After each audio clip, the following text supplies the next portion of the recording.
L'email de ma mère est arrivé un mercredi matin à 6h47. Objet, retour à la réalité. Maxime, ton père et moi avons été patients pendant 8 ans. 8 ans à te regarder gaspiller ton éducation de Polytechnique dans ce fantasme de start-up. Ta sœur Sophie a un vrai travail, des avantages sociaux, de la stabilité, un plan d'épargne retraite, 401K. Elle vient d'acheter une maison. Que as-tu? Un appartement que tu partages avec 2 colocataires et une entreprise qui n'a pas fait de profit. Il est temps de grandir. Papa connaît quelqu'un chez Alcatel. Ils embauchent. 125 000 € au départ. S'il te plaît, pour une fois dans ta vie, prends une décision intelligente.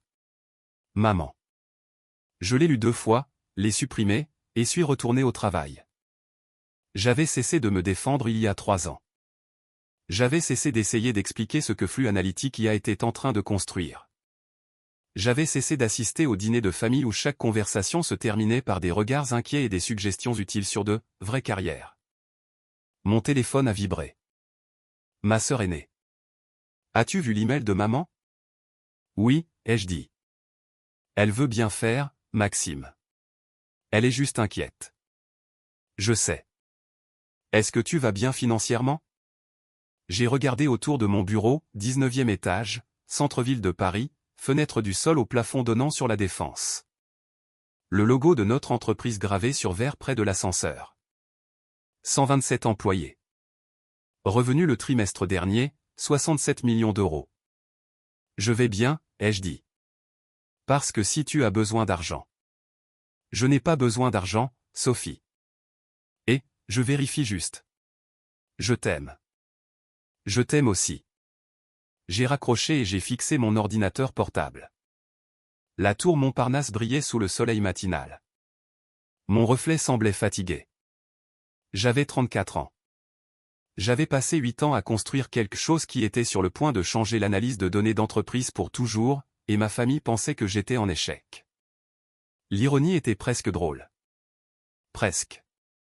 Cela a commencé quand j'avais 26 ans, fraîchement sorti de Polytechnique avec un master en informatique. J'avais été recruté par Défense, Meta, et Olympe. Des offres allant de 150 000 € à 180 000 €. Options sur actions, nourriture gratuite, table de ping-pong ou tout ce qu'un diplômé en technologie fraîchement émoulu pouvait désirer. Je les ai toutes refusées. Mon colocataire de Polytechnique, Antoine Lenoir, avait une idée, une façon d'utiliser l'apprentissage automatique pour prédire les goulots d'étranglement de données avant qu'ils ne fassent planter les systèmes. Cela semblait technique, ennuyeux, invendable. C'était aussi brillant. Nous avons démarré Flux Analytics IA dans le garage d'Antoine dans la banlieue ouest. Salaire, 0 €. Financement, 28 000 € que nous avions économisés ensemble. Personnel, 2 gars avec des ordinateurs portables et de l'ambition. Mes parents étaient horrifiés. Tu t'éloignes de Défense, a dit papa au dîner du dimanche. Il était ingénieur électricien chez Dassault Aéro, 41 ans dans la même entreprise, pension, stabilité, le rêve américain. Pour démarrer une entreprise avec Antoine, ai-je dit. Quel genre d'entreprise? Silence. Maman a parlé la première. Qu'est-ce que cela signifie en français? Nous aidons les entreprises à empêcher leurs systèmes informatiques de planter, et les gens paient pour ça. Ils le feront, ai-je dit. Papa a secoué la tête. Maxime, 90% des startups échouent la première année. Tu jettes un emploi à 6 chiffres chez Défense pour rejoindre une statistique. Peut-être, ai-je admis. Mais si ça marche. Si, maman a interrompu. C'est un grand si. Sophie a obtenu son diplôme 1 an après toi. Elle a pris un poste chez KPMG. Elle a une assurance maladie, un plan de retraite. Elle économise pour une maison. C'est à cela que ressemble le succès. Sophie était assise en face de moi.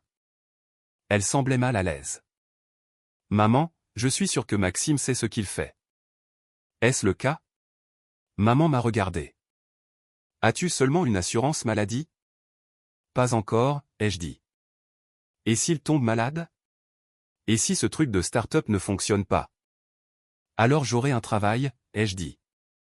Les entreprises embauchent toujours des ingénieurs. Mais ce n'était pas assez bien. Rien n'était jamais assez bien, sauf le chemin qu'ils avaient choisi pour Sophie, le chemin sûr, le chemin stable. J'ai quitté le dîner tôt ce soir-là. J'ai commencé à quitter tous les dîners tôt. L'année 1 a été brutale. Antoine et moi vivions de ramen et d'espoir. Nous avons construit notre premier prototype en 4 mois, un système capable d'analyser les modèles de flux de données et de prédire les défaillances du système jusqu'à 6 heures à l'avance. Nous l'avons testé sur de petites entreprises. Cela a fonctionné. Pas parfaitement, mais cela a fonctionné. Nous avons obtenu notre premier client au 7e mois, une entreprise de commerce électronique de taille moyenne fatiguée que son site web plante pendant les soldes. Nous leur avons facturé 5 000 € par mois. Ils ont accepté. 3 mois plus tard, ils ont renouvelé. On doublé leur contrat à 10 000 €. On demandait si nous pouvions aussi gérer leur système de traitement des paiements. Nous avons embauché notre premier employé, puis notre deuxième. À Thanksgiving, papa a demandé, « Alors, est-ce que tu gagnes de l'argent maintenant ?» Nous couvrons les dépenses, ai-je dit, ce qui était vrai. Revenu 42 000 €. Dépenses 41 000 €. Profit 1 000 €. Ce n'est pas gagner de l'argent, a-t-il dit.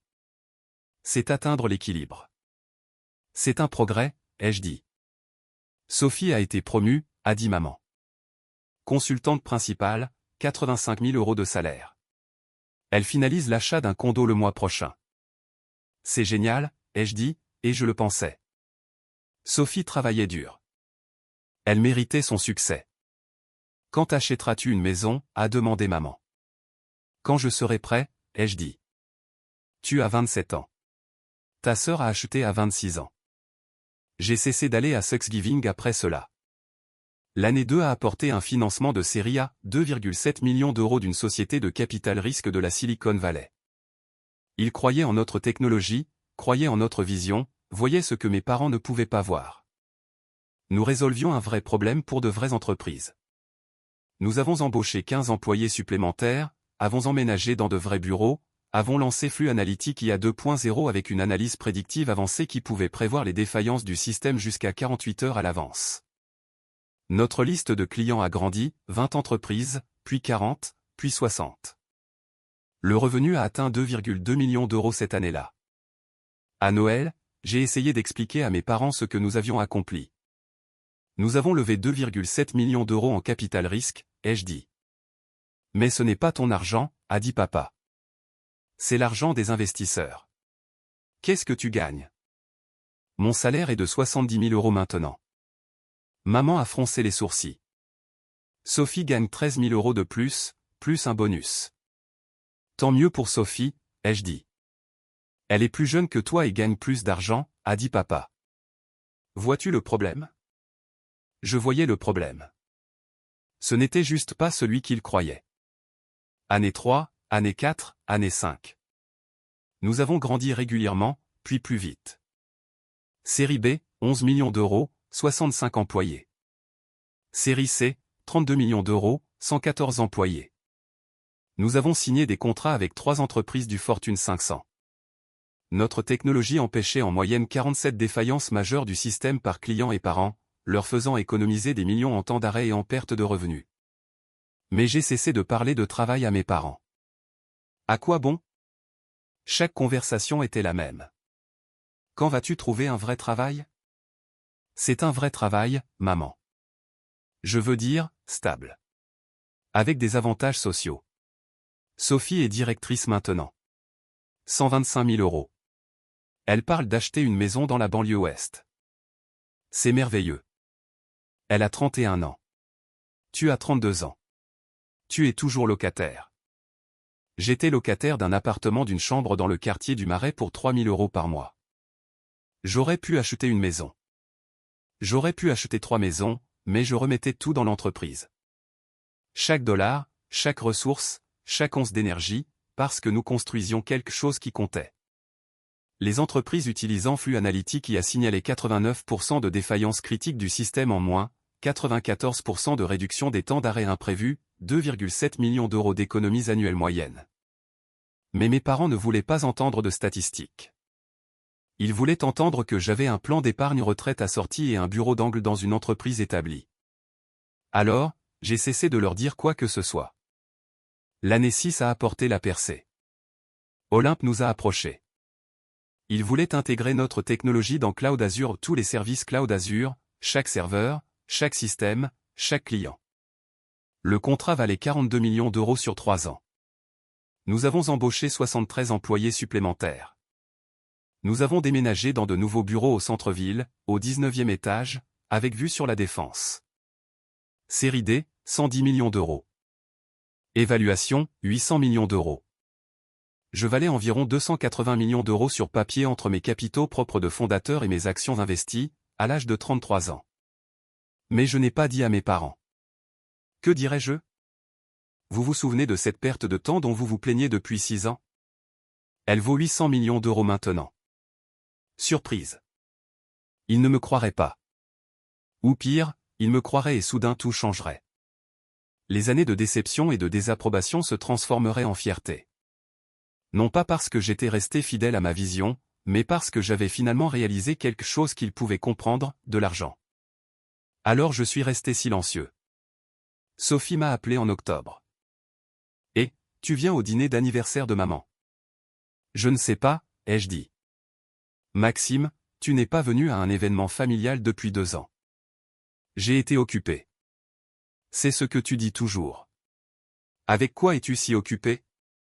Le travail. Cette start-up est toujours en marche. Toujours en marche.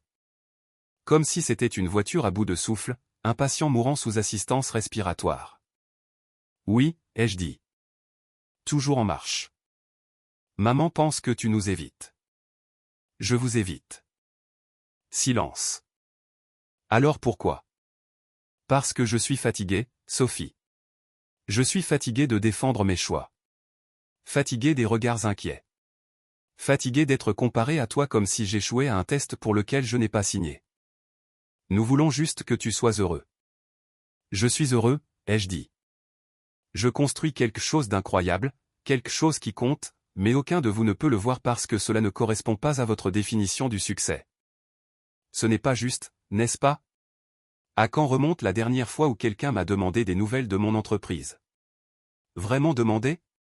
Pas, quand vas-tu avoir un emploi stable, mais, dis-moi sur quoi tu travailles. Quand? Elle n'a pas répondu. C'est ce que je pensais, ai-je dit. Je ne suis pas allé au dîner d'anniversaire. L'année 7 et l'année 8 se sont brouillées. Nous nous sommes développés à l'international, des bureaux à Londres, Francfort, Singapour. Notre liste de clients comprenait 47 entreprises du Fortune 500. Le revenu a atteint 180 millions d'euros par an. Nous avons été approchés par des prétendants à l'acquisition. Microtechnologie a offert 1,1 milliard d'euros. Nous avons refusé. Il ne s'agissait pas d'une sortie. Il s'agissait de construire quelque chose qui dure. J'ai acheté une maison dans le quartier du 16e, 4 chambres, vue sur la tour Eiffel. Payé comptant, 4,3 millions d'euros. Je n'ai pas dit à mes parents. Ce que je leur disais lors des rares appels téléphoniques qui avaient lieu tous les quelques mois était « Je vais bien. Le travail est bon. » Oui, toujours à la start-up. Sophie s'est mariée. Je suis allé au mariage. Je suis resté 2 heures. Je suis parti avant le dîner. À la réception, une tante m'a accosté. Ta mère est tellement inquiète pour toi. Je vais bien, ai-je dit. Mais tu n'es pas marié. Tu n'as pas de maison. Tu travailles toujours à ce truc d'ordinateur. Je possédais une maison. Une maison à 4,3 millions d'euros. Je ne l'ai juste pas mentionné. Le truc d'ordinateur va bien, ai-je dit. Assez bien pour t'installer. Ta sœur a de la stabilité, un mari, l'avenir. Que as-tu? J'avais 189 employés qui dépendaient de moi. J'avais une technologie qui révolutionnait la gestion des données d'entreprise. J'avais une entreprise valant près de 900 millions d'euros. Mais j'ai dit, j'ai un travail en lequel je crois. Elle m'a regardé avec pitié. Je suis parti tôt. L'invitation est arrivée en janvier, les prix de l'excellence commerciale Paris-Île-de-France. Gala annuel honorant les entreprises et les entrepreneurs exceptionnels de la région. Tenue de soirée. 400 invités. Dîner et cérémonie. Mon assistante l'a transmise. Tu es nominé pour l'entrepreneur de l'année. La cérémonie est le 14 février. Qui d'autre est nominé, ai-je demandé. 4 autres. Le directeur général d'une start-up de biotechnologie, le fondateur d'une entreprise d'énergie propre, 2 autres dans la technologie financière. Savons-nous qui gagne? C'est confidentiel jusqu'à l'événement. Mais, elle a souri, j'ai un bon pressentiment. Moi aussi. Nous avions eu une année exceptionnelle, le contrat Cloud Azure, l'expansion internationale, les chiffres de revenus qui faisaient saliver les investisseurs en capital risque. Mais gagner n'était pas le but. J'avais cessé de me soucier de la validation externe il y a des années. Mon travail parlait de lui-même. Stille, ce serait agréable d'être reconnu. Confirmer ma présence, ai-je dit. Plus un. J'amènerai Antoine. Elle a hoché la tête et est partie. J'ai fixé l'invitation.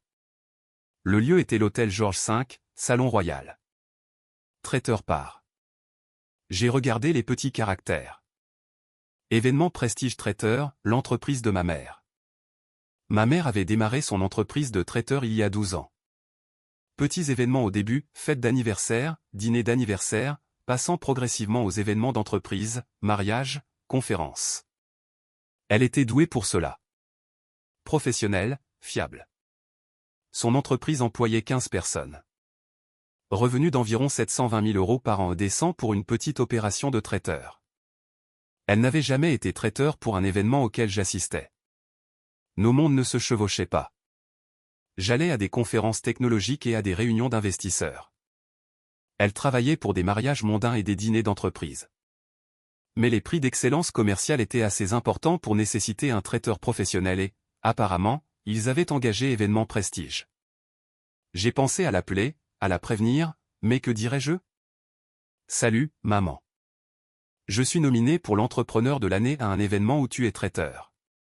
Tu te souviens de cette perte de temps que tu as qualifiée de start-up pendant 8 ans? Il s'avère qu'elle vaut 800 millions d'euros maintenant. Surprise. Oh, mieux valait laisser la soirée parler d'elle-même. Le 14 février est arrivé, froid et clair. J'ai enfilé mon smoking. Tom Ford, parfaitement ajusté, le genre de smoking qui murmurait l'argent sans le crier. Antoine est venu me chercher dans un Uber. Il portait un smoking aussi. Nous avions l'air de sortir d'un film de James Bond. Nerveux, a-t-il demandé. Devrais-je l'être? Ta mère travaille à l'événement. Je sais. Vas-tu lui dire à l'avance? Non. Il a hoché la tête. Choix audacieux. Ce n'est pas audacieux. C'est juste que. J'en ai marre de m'expliquer. Si je gagne, elle le verra. Si je ne gagne pas, rien ne change. Et si tu gagnes, alors peut-être qu'elle comprendra enfin. Nous sommes arrivés à l'hôtel Georges V à 6h30 du soir. Le salon royal était spectaculaire, lustre en cristal, table ronde avec des nappes blanches. Chaque table pouvait accueillir 10 personnes, des porte-noms à chaque place. J'ai trouvé ma table, table 7, section avant. Bon signe. Antoine et moi nous sommes assis. Les autres sièges se sont remplis rapidement, un directeur général de biotechnologie, un investisseur en capital risque, un journaliste des Échos, un professeur de l'université Paris-Saclay, un investisseur que j'avais rencontré lors d'une conférence il y a 3 ans. Ils savaient tous qui j'étais. Maxime Chin, Flux Analytique IA, n'est-ce pas? J'ai lu sur votre contrat Cloud Azure. Travail incroyable. Vous allez gagner ce soir. Je parierai de l'argent là-dessus. J'ai souri, j'ai serré des mains, j'ai fait la conversation. À 6h50, je l'ai vue, ma mère, portant l'uniforme noir et blanc d'événement prestige traiteur. Cheveux tirés en arrière, professionnelle, efficace. Elle dirigeait son personnel près de l'entrée de la cuisine, pointant les tables, vérifiant les calepins. Elle ne m'avait pas encore vu. Je l'ai regardée se déplacer dans la pièce. Elle s'est approchée de la table 12, a commencé à déposer les assiettes d'apéritifs, saumon fumé, roquettes, quartier de citron. La table 12 était à 3 tables de la mienne, assez proche pour que je puisse la voir clairement, assez loin pour qu'elle ne m'ait pas remarqué. Les lumières se sont légèrement tamisées. Le maître de cérémonie a pris la scène. Bonsoir à tous. Bienvenue au prix de l'excellence commerciale Paris-Île-de-France. Nous avons une soirée passionnante devant nous. Le dîner sera servi sous peu, suivi de notre cérémonie de remise des prix. Nous honorons certaines des entreprises et des dirigeants les plus innovants de la région ce soir. Des applaudissements ont parcouru la salle. Le premier plat a été servi. J'ai mangé machinalement, consommé, salade, pain. Ma mère passait de table en table. Professionnel, invisible. C'était l'art d'un bon service traiteur, être présent sans être remarqué. À 7h45, les assiettes du dîner ont été débarrassées. Le dessert est arrivé, mousse au chocolat, garniture à la framboise. À 8h, les prix ont commencé. Notre premier prix ce soir est celui de l'innovation en biotechnologie. Une femme de la table 31 a gagné.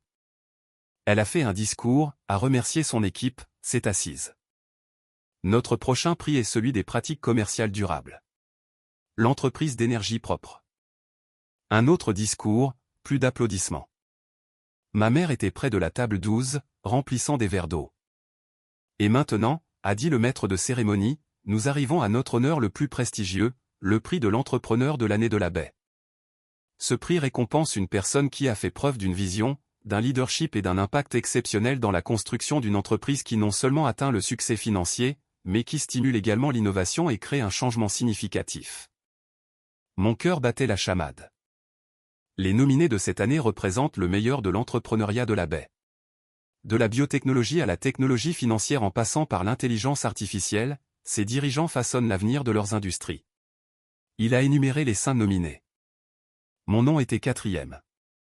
Maxime Chin, fondateur et directeur général de Flux Analytics IA, une entreprise d'analyse de données révolutionnaire qui a transformé la façon dont les entreprises gèrent et prédisent les performances du système.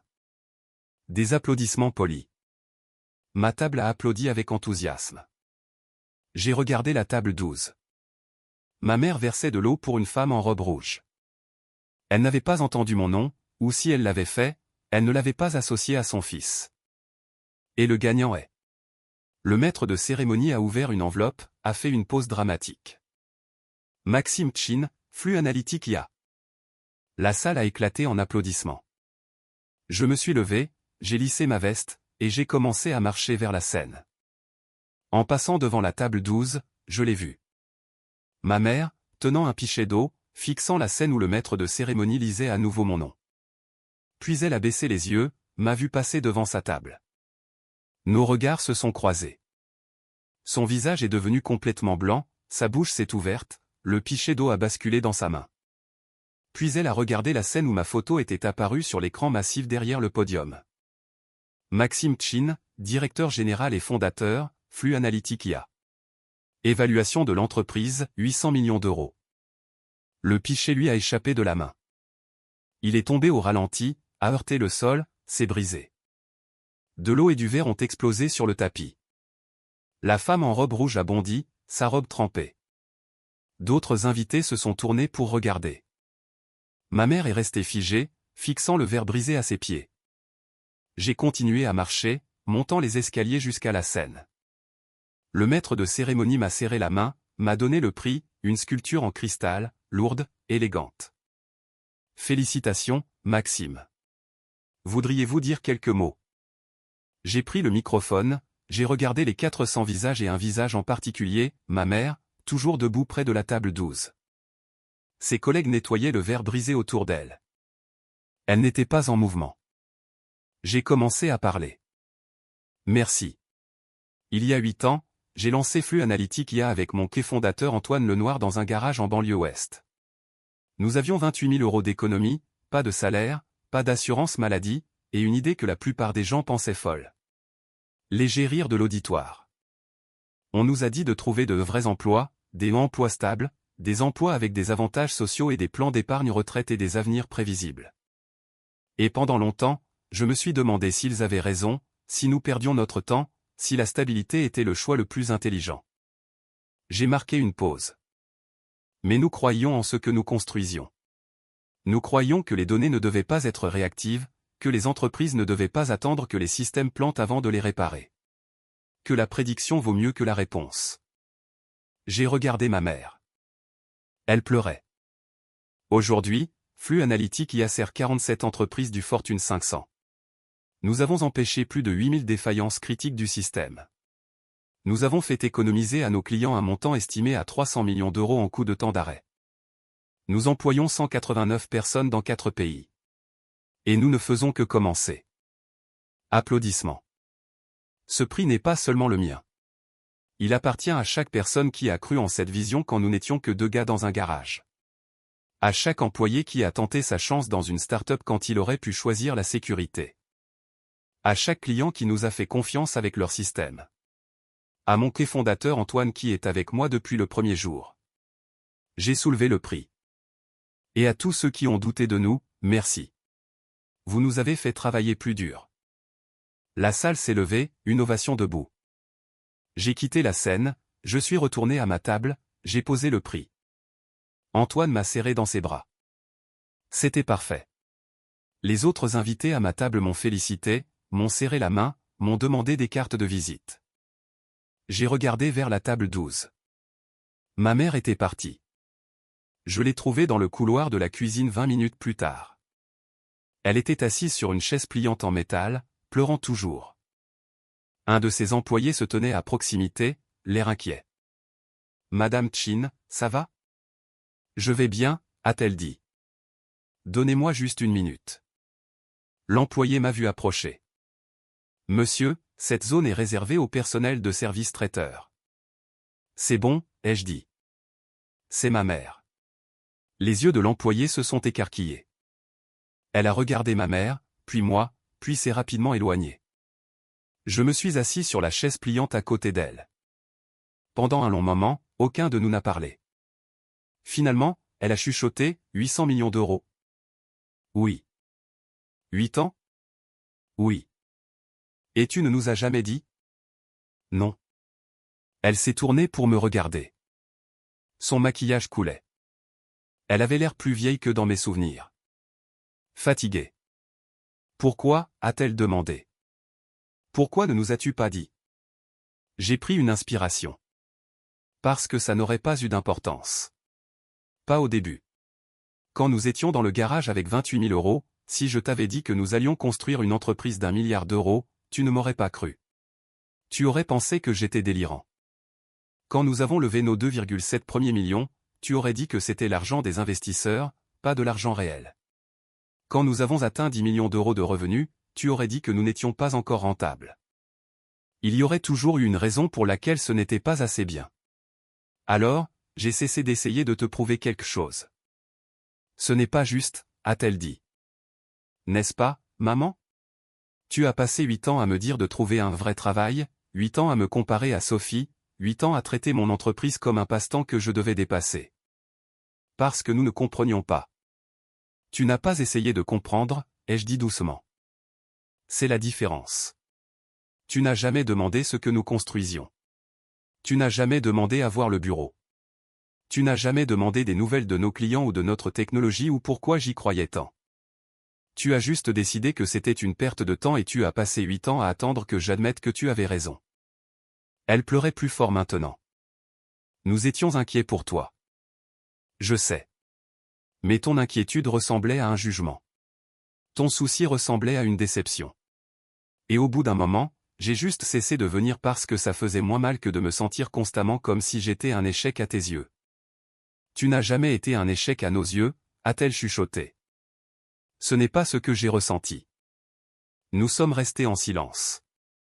Dans la salle de bal, la cérémonie continuait. Un autre prix. Plus d'applaudissements. Je suis désolé, a-t-elle finalement dit. Je suis tellement désolé, Maxime. Nous avions tort sur tout. Sur la start-up, sur tes choix, sur... Elle a fait un geste vers la salle de bal. Tout cela. Tu as construit quelque chose d'incroyable et nous n'avons pas pu le voir. Tu n'as pas pu le voir parce que tu ne regardais pas, ai-je dit. Tu avais déjà décidé à quoi ressemblait le succès et je ne correspondais pas à cette image. Que puis-je faire, a-t-elle demandé. Comment puis-je réparer cela?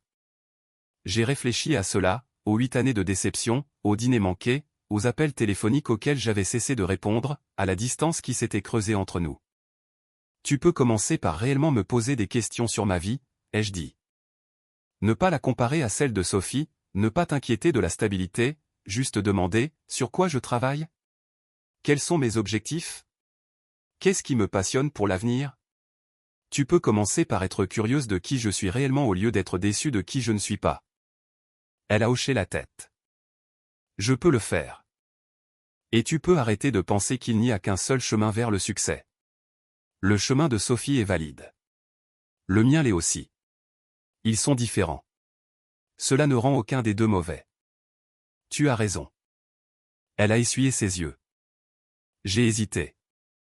8 ans de douleur ne se dissolvent pas en une seule conversation, mais elle était ma mère et elle essayait. Et, ai-je dit. Dimanche. Elle m'a serré fort, le genre de câlin que je n'avais pas reçu depuis des années. Quand elle s'est retirée, elle a dit, je suis fière de toi. J'aurais dû dire cela il y a 8 ans. Je le dis maintenant. Je suis incroyablement fier de toi. Merci, ai-je dit. Est-ce que je peux? Elle a hésité. Est-ce que je peux voir ton bureau un jour? Ton entreprise. Je veux comprendre ce que tu as construit. J'aimerais bien, ai-je dit. Le dîner du dimanche a été maladroit. Je suis arrivé à 5 heures du soir. Maman, papa et Sophie étaient déjà là. Sophie m'a serré dans ses bras à la porte. Félicitations pour le prix. J'ai vu la vidéo en ligne. Ton discours était incroyable. Merci. Papa m'a serré la main, formel, mal à l'aise. Nous devons parler. Nous nous sommes assis dans le salon, le même salon où, il y a 8 ans, il m'avait dit que je faisais une erreur. Papa a parlé le premier. Ta mère m'a raconté ce qui s'est passé au gala, à propos de Flux Analytics IA, à propos de l'évaluation. Il a marqué une pause. J'ai cherché ton entreprise, lu quelques articles. J'ai été présenté dans le Figaro Économie, les Échos, Capital quelquefois, ai-je dit. Pourquoi ne nous as-tu pas dit? La même question que maman avait posée. Ton différent, pas blessé, mais confus. Parce que vous n'écoutiez pas, ai-je dit simplement. Et au moment où vous auriez pu écouter, je n'avais plus envie de partager. C'est juste, a-t-il dit doucement. Nous n'écoutions pas.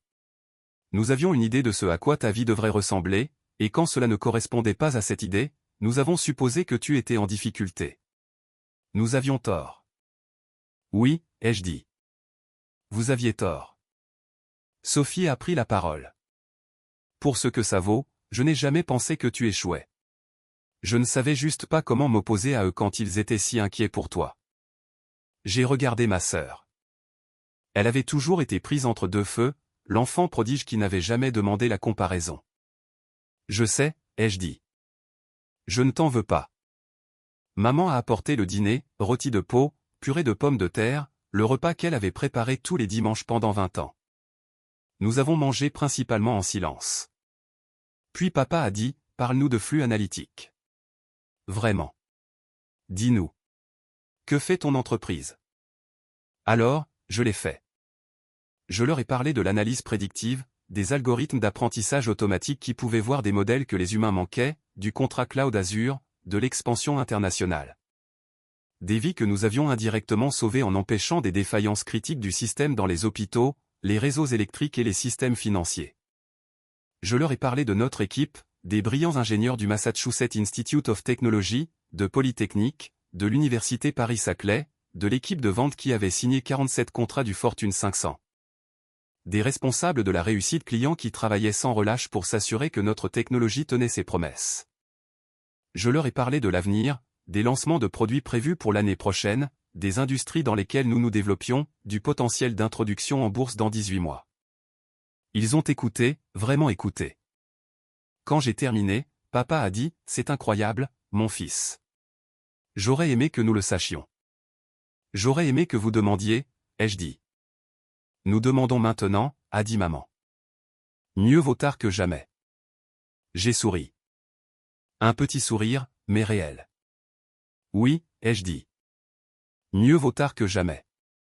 6 mois plus tard, Flux Analytics IA est entré en bourse. Jour de l'introduction en bourse, Euronext. Prix d'ouverture, 45 € par action. Prix de clôture, 65 €. Capitalisation boursière, 3,8 milliards d'euros. Ma famille s'est envolée pour New York pour la cérémonie. Je leur ai donné des badges de personnes très importantes. Ils se tenaient avec moi sur le parquet de négociation. Quand j'ai sonné la cloche d'ouverture, ils ont applaudi plus fort que quiconque. Après, un journaliste s'est approché. Monsieur Chin, que signifie ce moment pour vous? J'ai regardé ma famille, mes parents qui avaient passé 8 ans à s'inquiéter que je perde ma vie, ma sœur qui avait été prise entre me soutenir et les soutenir. Cela signifie que tout ce en quoi je croyais était réel, ai-je dit. Cela signifie que le risque en valait la peine. Cela signifie que se faire confiance quand personne d'autre ne le fait peut conduire à quelque chose d'extraordinaire. Un conseil pour les aspirants entrepreneurs? J'ai pensé au garage, au ramen, aux doutes, aux années passées à construire quelque chose alors que tout le monde me disait d'arrêter. Construisez ce qui compte pour vous, ai-je dit. Pas ce qui semble sûr pour les autres. Pas ce qui correspond à la définition du succès de quelqu'un d'autre.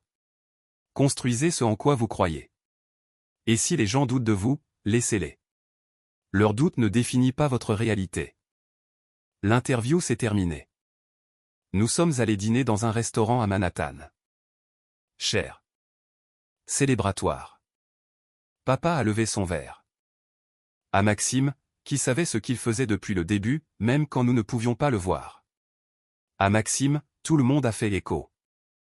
Nous avons entrechoqué nos verres. Maman a tendu la main et m'a serré la main. Je suis si fier de toi.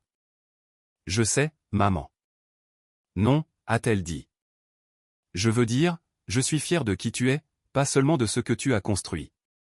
Tu es resté fidèle à toi-même même quand c'était difficile. Même quand nous avons rendu les choses plus difficiles. Il faut du courage pour ça. Merci, ai-je dit doucement. Sophie a souri. Pour le record, j'ai toujours su que tu ferais quelque chose d'incroyable. Je ne savais juste pas que ce serait aussi incroyable. J'ai ri. Moi non plus. Nous avons mangé. Nous avons parlé. Nous avons célébré. Et pour la première fois en 8 ans, j'ai eu l'impression que ma famille me voyait enfin, non pas comme un échec qui avait besoin d'être sauvé. Non pas comme un récit édifiant sur le risque et l'instabilité, mais comme quelqu'un qui avait construit quelque chose de réel, quelque chose de durable, quelque chose qui comptait. 8 ans de doute, 8 ans à faire mes preuves chaque jour en valait la peine.